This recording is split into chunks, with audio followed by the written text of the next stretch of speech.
2, versículo del 15 al 16.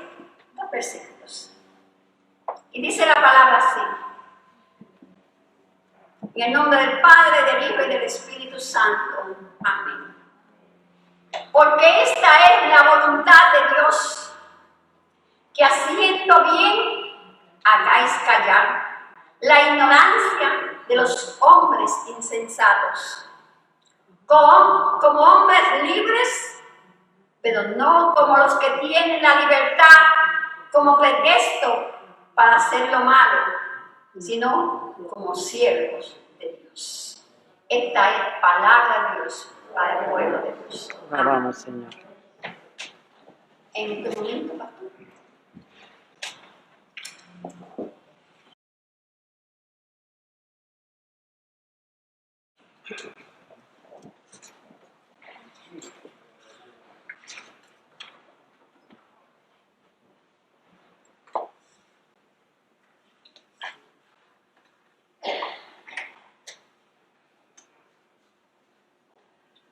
Hay ciertas ocasiones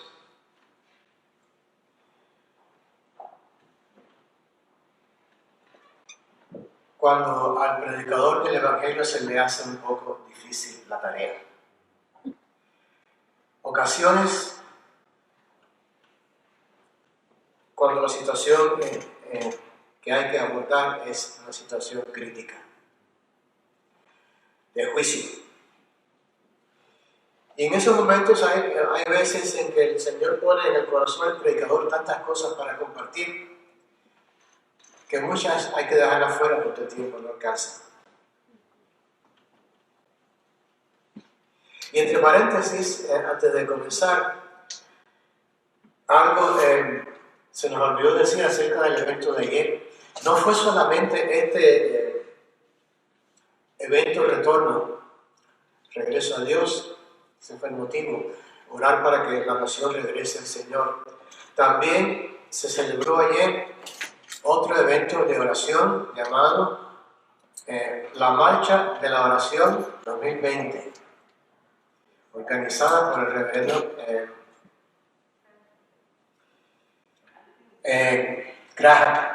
Franklin Graham. Fue una caminata de más de casi 2 millas desde el monumento, desde el Lincoln Memorial hasta el Capitolio. Hicieron 7 paradas en 7 puntos específicos de la capital para orar por el país. Y cuando todos estuvieron reunidos allá en el Mount, en Washington, D.C., como habíamos dicho, más de 50,000 personas en el nombre del Señor. Allí estuvieron. Lástima que nuestra prensa no le interesa esa clase de asuntos. No lo han comentado, no lo han publicado. Quizás si hubiera habido alguna protesta violenta, lo hubieran puesto. Eso solamente era para completar el anuncio o la noticia que quise darla otra vez.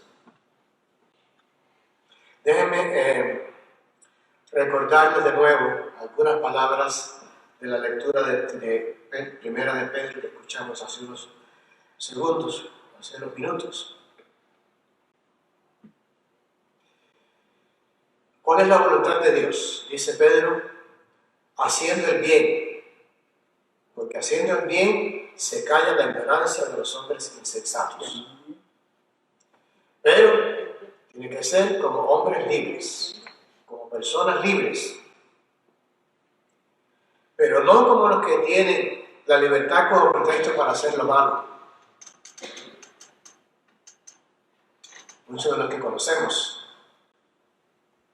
Y continúa diciendo el apóstol, sino como siervos de Dios. Señor y Padre nuestro, te damos gracias por la lectura de tu palabra, Señor. Plántala profundamente en nuestros corazones y hazla fructificar. Amén. Hace casi 200 años, alrededor de 189 o 190 años, un politólogo, sociólogo francés de nombre Alexis de Tocqueville, viajó extensamente por todos los Estados Unidos. Y de esos viajes salieron 2 libros que él publicó entre los años 1835 y 1840. El libro se titulaba Democracia en América. Y él estudió todo, hizo comentario y análisis de todo lo que vio, la expansión del país hacia el oeste, la esclavitud, diferencias entre las razas, todo lo que él pudo ver lo documentó con su opinión, de acuerdo con sus opiniones en ese libro. Pero resalta este párrafo que les voy a leer a ustedes. Busqué la grandeza de los Estados Unidos en sus amplias bahías, sus caudalosos ríos, sus fértiles campiñas y sus fronteras y sus bosques, y no estaba allí. La busqué en sus ricas minas, su vasto comercio internacional, su sistema de escuelas públicas y en sus instituciones de educación superior, y no estaba allí. La busqué en su Congreso Democrático y su excepcional Constitución, y no estaba allí. No fue hasta que entré en las iglesias de América y escuché sus púlpitos inflamados de justicia que comprendí el secreto de su genio y de su poder. América es grande porque América es buena. Y si América deja de ser buena, América dejará de ser grande. Termina la cita. La exhortación que nos hace San Pedro en el texto de hoy tiene una relevancia enormemente importante. Para actuar de la manera en que el apóstol nos advierte, o sea, como hombres libres, pero no como los que tienen la libertad como pretexto para hacer lo malo. Para actuar como siervos de Dios, es necesario e imperativo estar al tanto de esta etapa de crisis que atraviesa el mundo. Y como hay tanto que decir, como hay tanto que se necesita compartir, hemos escogido solamente una parte de todo ello. Queremos compartir con ustedes en esta tarde la realidad del país en el cual nosotros vivimos. Es el país del cual escribió Alexis de Tocqueville hace casi 200 años. Y no las mentiras que los enemigos nos quieren hacer creer. Fíjense qué contraste entre Tocqueville hace 200 años y un predicador cristiano contemporáneo. Esto es parte de un sermón de un pastor, y por qué no decirlo metodista, que leí hace ya tiempo antes de que comenzara toda esta situación actual tan crítica, antes. Y cito: cuando oigo a alguna persona decir que América, o sea los Estados Unidos, es una nación cristiana, me pregunto, ¿qué quieren decir con eso? Y el mismo predicador continuó diciendo: puede ser que la afirmación de América como una nación cristiana significa que nosotros actuamos como cristianos. Es cierto que nuestra nación ha hecho muchas cosas cristianas. Hemos apoyado los derechos de los pueblos en todo el mundo. Hemos promovido la paz y la justicia desde Alemania hasta África del Sur y a la plaza de Tiananmen. Pero al mismo tiempo hemos hecho algunas cosas muy anticristianas. Una nación cristiana no asesinaría a los nativos americanos, ni esclavizaría y encarcelaría a pueblos enteros, dice este pastor, únicamente por el color de su piel o por sus ojos rasgados. Una nación cristiana no haría que seres humanos murieran de hambre y exposición en las calles. Estaría hablando de Venezuela.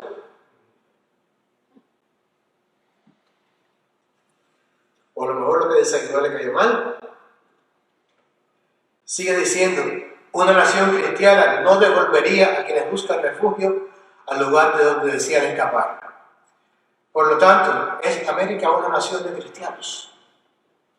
Termina la cita. Es triste, o yo diría que es más bien indignante, que este pastor vea las cosas de esta manera. Es cierto que hemos pecado como nación. Hay cosas muy feas en nuestra historia.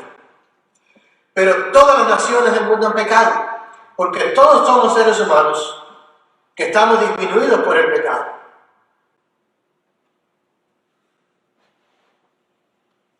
Pero hemos pagado altos precios por nuestros pecados. Nos hemos arrepentido de ellos y hemos pedido perdón. Y si el pecado más grande fue el pecado de tantos años de esclavitud,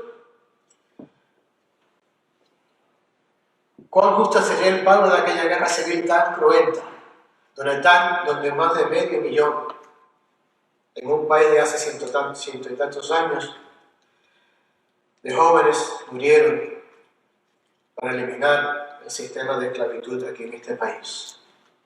Uno de los primeros esclavistas, por los años 1840 y tantos, un predicador también, y un luchador físico, real en contra de la esclavitud, dijo: los pecados de esta nación son tan grandes que solamente pueden ser lavados con sangre.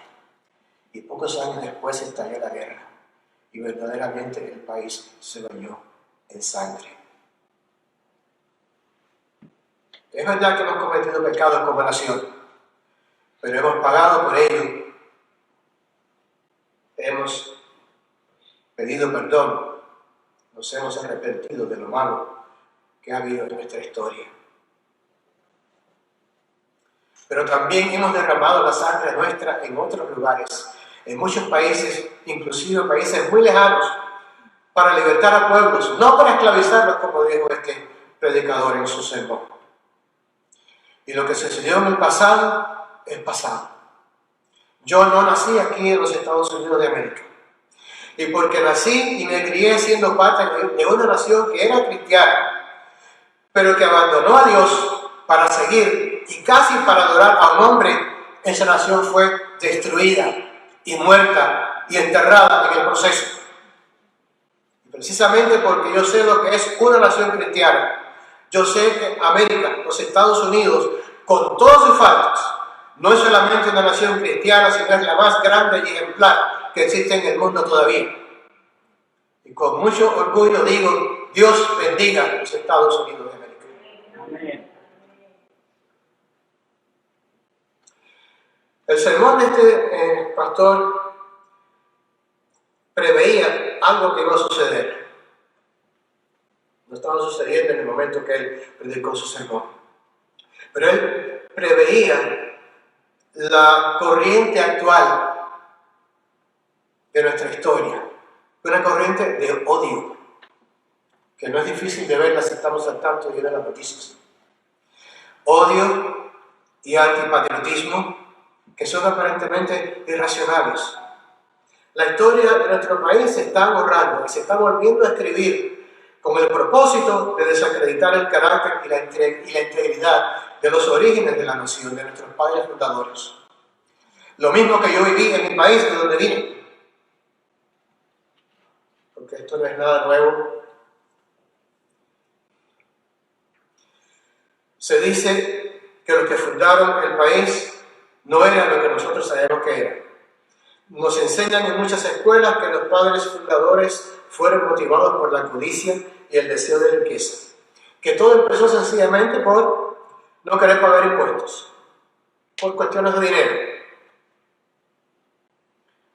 Pero veamos, ¿fue eso cierto? Los hombres que firmaron la Declaración de la Independencia tenían todo que perder. No tenían nada que ganar. Muchos de ellos ya eran ricos.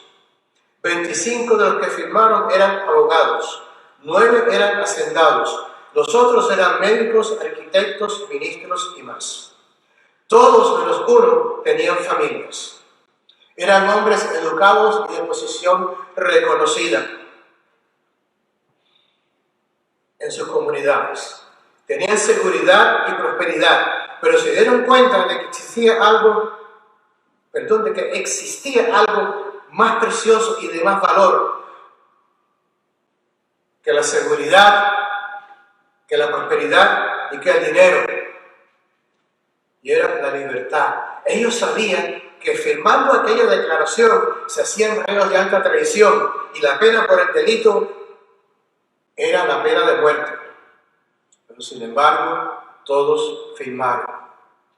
Si ustedes han visto la declaración de independencia en alguna fotografía o en alguna parte, verán que hay una firma muy grande que se destaca por encima de las otras. Esa es la firma de John Hancock, no con esas letras tan grandes. Según él, para que su majestad pueda leer mi nombre sin tener que ponerse los espejuelos. El más anciano, el delegado más anciano al Congreso Continental, Stephen Hawking, ya era muy viejo. Cuando firmó, le temblaba la mano. Y cuando firmó, le dijo: señores, mi mano tiembla, pero mi corazón no. Muchos miles murieron durante la guerra revolucionaria. Las barras rojas de la bandera están hechas con sangre. Ese fue el precio que fue pagado por la libertad.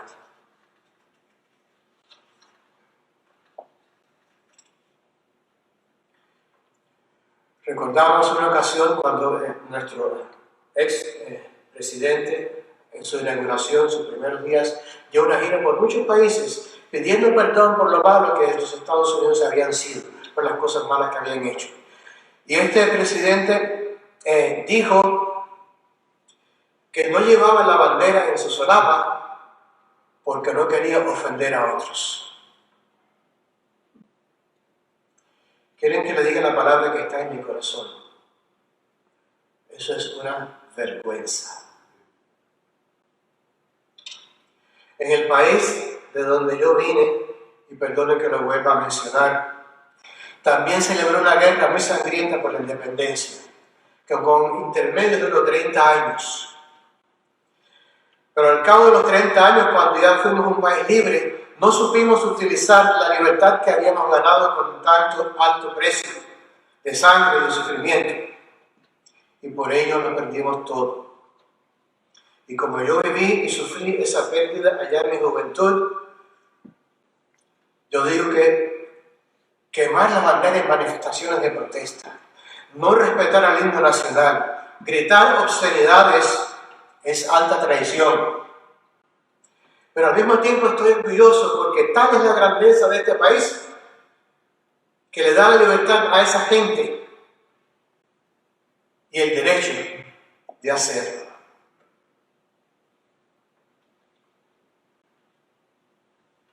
Pero la libertad no puede existir sin Dios. El Salmo 33, versículo 12, que leímos al principio, dice: bienaventurada la nación cuyo Dios es Jehová.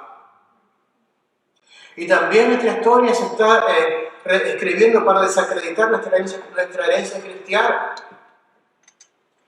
¿Cuántas veces oyen decir en la actualidad: no, este país no es cristiano? Quizá lo fue en un tiempo. Se enseña que la fundación de nuestra nación no tiene fundamentos bíblicos. ¿Cómo es que tantos americanos, nativos o inmigrantes rechazan sus raíces? Si allá en América del Sur, un presidente suramericano, cuyo nombre no recuerdo, dijo estas palabras, un presidente de un país suramericano, América Latina, dijo estas palabras: los europeos vinieron a mi continente en busca de oro y riquezas, pero aquellos que vinieron a la América del Norte vinieron buscando a Dios. Yo creo que muchos en nuestro pueblo, en nuestra nación, han sido confundidos y aún están siendo intimidados escuchando a los políticos a profesores universitarios, prestigiosos intelectuales, se escuchan tanto hablar acerca de la separación de la iglesia y el Estado, que han llegado a creerlo. Separación de la iglesia y el Estado. ¿Saben ustedes de dónde viene esta frase? Fue el presidente Thomas Jefferson quien usó la frase por primera vez en una carta que él escribió en el año 1802 a la Asociación Bautista de Aberdeen. Y él escribió esto: la primera enmienda ha creado una pared de separación entre la iglesia y el Estado, pero tal pared es unidireccional. Evita que el gobierno controle la iglesia, pero asegura que los principios cristianos siempre estén en el gobierno. Termina la cita de Jefferson. Y repito, asegura que los principios cristianos siempre estén en el gobierno. El presidente le aseguraba a la iglesia bautista en aquel momento que el gobierno se mantenía fuera de la iglesia, no la iglesia fuera del gobierno. Él les aseguraba a ellos que nunca habría una iglesia oficial en este país, como había sido en Inglaterra, y que no se prohibiría el ejercicio de la iglesia o de la fe al mismo tiempo. Hermanos y hermanas, no existe tal separación entre la iglesia y el Estado. Lo único que existe es que el gobierno no puede interferir en las creencias religiosas del pueblo. No puede evitar ni coartar la expresión de fe del pueblo, como se ha intentado hacer últimamente en muchas ocasiones. Ahora fíjense en esto. ¿Cuál fue el primer presidente de los Estados Unidos? George Washington. Él prestó juramento poniendo sus manos sobre la Biblia. ¿Y cuál fue el primer acto oficial como presidente de Washington? Su primer acto oficial fue celebrar un servicio de adoración de 2 horas en el Congreso. Se determinó tener un capellán que abriera las sesiones del Congreso con una oración, pagado con el dinero de los contribuyentes. Suena eso como que los padres fundadores querían mantener a Dios fuera del gobierno. Todavía se abren las sesiones del Congreso con una oración por el capellán. Pero aclárenme este misterio. ¿Por qué los niños en las escuelas públicas no pueden orar? Y los adultos en el Congreso sí tienen que hacer sus sesiones legislativas en el nombre del Señor.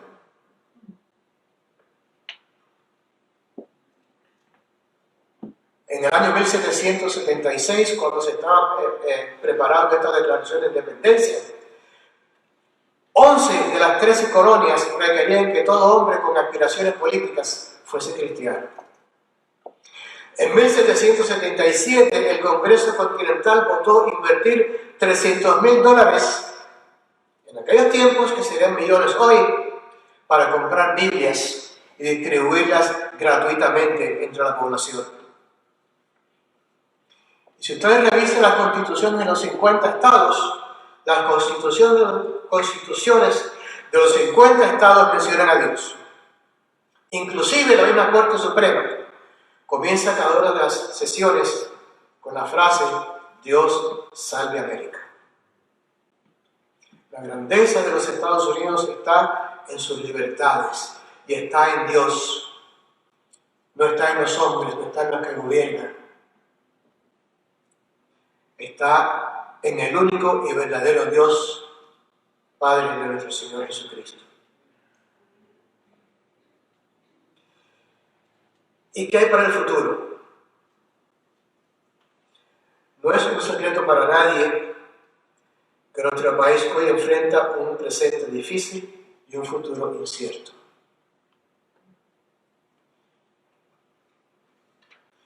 Y nuestras oraciones en la iglesia, como Lucy concluye al terminar nuestros servicios, tiene que ver con esto. Ruego por la presencia de Dios en nosotros y poder para el futuro del país. Cuando terminamos la Guerra Fría, terminamos el siglo XX siendo la nación más rica y más poderosa del mundo. Pero ahora hemos visto en esta segunda década del siglo XXI otra guerra que se nos está haciendo. Una guerra en contra de la misma bestia que está resucitada en la forma de un nuevo enemigo. Y este enemigo no es fuera, más allá de los mares, está dentro del país. Es un huracán indetenible que está golpeando todas nuestras tradiciones, nuestros valores cívicos, nuestros valores morales, impulsado, organizado y financiado por la gran extrema izquierda fascista globalista. Las instituciones fundamentales tradicionales de nuestro país están comenzando a desmoronarse.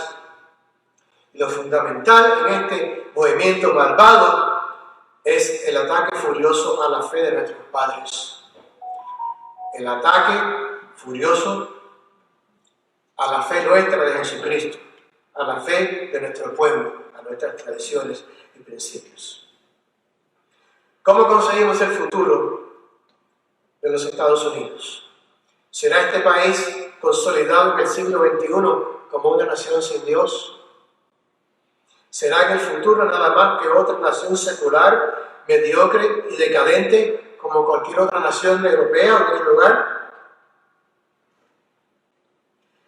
¿No es acaso que tenemos un pasado, como ya hemos visto, que nos muestra el cuidado de Dios, que nos muestra cómo hemos dependido de Dios? Recuerdo cuando era muy joven, allá en mi país de origen, tendría 15 o 16 años, conocimos a un misionero de Jamaica, su nombre era Jorge Wilson. Y él nos dijo estas palabras en una reunión de los jóvenes de la iglesia nuestra una vez, su opinión o quizás su profecía. Él nos dijo, no estoy citando literalmente, pero esto fue lo que él nos dijo a nosotros. Los Estados Unidos es un país fundamentado en la Biblia. Y cuando los Estados Unidos abandonen su fundamento bíblico, dejará de ser la nación excepcional que hoy es.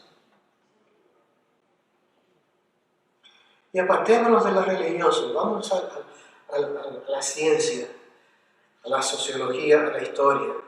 Uno de los grandes historiadores británicos, Arnold Toynbee, escribió estas palabras: las grandes naciones no mueren por asesinato, sino por suicidio. Y el historiador americano Will Durant escribió: una gran nación, una gran civilización no puede ser conquistada desde afuera si antes no se destruye a sí misma desde adentro. Hermanos y hermanas, cuán necesario fue este evento que se celebró ayer y cuán necesario es que se continúe celebrando. Cuán necesario es que todos los cristianos sientan su corazón estrujado. Nuestro futuro está lleno de peligros. Si vamos al Antiguo Testamento, en el libro del profeta Zacarías, vemos que el profeta tuvo una visión acerca de un joven que corría con un cordel de medir y una plomada para medir las murallas de Jerusalén. Esto fue después del regreso del exilio, cuando la ciudad iba a ser reconstruida. Pero aquel joven, Dios le dijo: espera. Y pueden ver en Zacarías capítulo 2 del 1 al 5. Dios le dijo: espera. El joven iba a medir las murallas de Jerusalén, pero Jerusalén sería una ciudad sin murallas. No murallas. ¿Dónde están las ciudades que tienen murallas? ¿No son todas ruinas? Fue ceniza y humo. ¿Dónde están las ciudades que dependían de las murallas? Y leemos en Zacarías 2 capítulo 5. Yo seré para ella, dice Jehová, un muro de fuego a su alrededor, y en medio de ella mostraré mi gloria. Y Dios nos advierte lo mismo a nosotros en estos momentos: no con ejército ni con fuerza, sino con mi espíritu, ha dicho Jehová de los ejércitos. Y en el Salmo 127, versículo 1 leemos: si Jehová no edifica la casa, en vano trabajan los que la edifican. Jerusalén iba a ser una ciudad santa, pero el pueblo no entendió el mensaje de Dios y el resultado fue trágico. Siglos más tarde, recuerden ustedes, Jesús contemplaría la ciudad desde una colina y lloraría ante ella, porque sabía de su última, total y completa destrucción. Y terminando ya, nos preguntamos, estamos a menos de 40 días de las elecciones. ¿Cuál es la lección de esta mañana, en estos días tan cercanos a las elecciones que son sin duda las más críticas de nuestra historia contemporánea?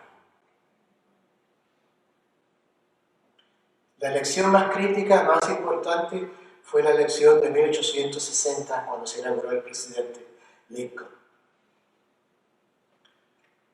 En estos tiempos nuevos contemporáneos, esta elección, sin duda alguna, es la elección más crítica de nuestra historia actual.